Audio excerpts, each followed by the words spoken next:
इस वीडियो को लाइक करें, हमारे चैनल को सब्सक्राइब करें, सब्सक्राइब करके बेल आइकन को जरूर दबाएं।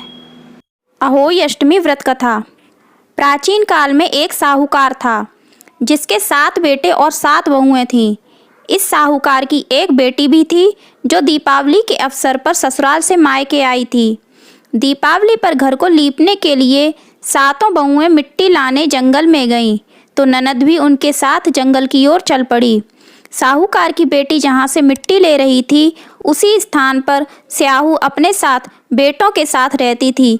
खोदते हुए गलती से साहूकार की बेटी की खुरपी से स्याहू का एक बच्चा मर गया। स्याहू इस पर क्रोधित होकर बोली, मैं तुम्हारी कोख बांधूंगी। स्याहू की यह बात सुनकर साहूकार की बेटी अपनी 7 भाभियों से एक एक करके विनती करती हैं कि वह उसके बदले अपनी कोख बंधवा लें। सबसे छोटी भाभी ननद के बदले अपनी कोख बंधवाने के लिए तैयार हो जाती है। इसके बाद छोटी भाभी के जो भी बच्चे थे वह सभी 7 दिन बाद मर जाते हैं। 7 पुत्रों की इस प्रकार मृत्यु होने के बाद उसने पंडित को बुलवाकर इसका कारण पूछा। पंडित ने सुरई गाय की सेवा करने की सलाह दी। सुरई सेवा से प्रसन्न होती है और उसे स्याहू के पास ले जाती है। रास्ते में थक जाने पर दोनों आराम करने लगते हैं। अचानक साहूकार की छोटी बहू की नज़र एक ओर जाती है। वह देखती है कि एक सांप गरुड़ पंखनी के बच्चे को डसने जा रहा है और वह सांप को मार देती है। इतने में गरुड़ पंखनी वहां आ जाती है और खून बिखरा हुआ देखकर उसे लगता है कि छोटी बहू ने उसके बच्चे को मार दिया है। इस पर वह छोटी बहू को चोंच मारना शुरू कर देती है। छोटी बहू इस पर कहती है कि उसने तो उसके बच्चे की जान बचाई है।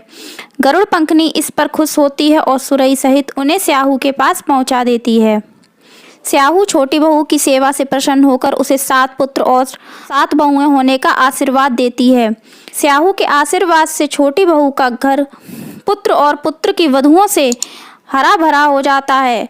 अहोई अष्टमी का अर्थ एक प्रकार से यह भी होता है अनहोनी को होनी बनाना, जैसे साहूकार की छोटी बहू ने कर दिखाया था।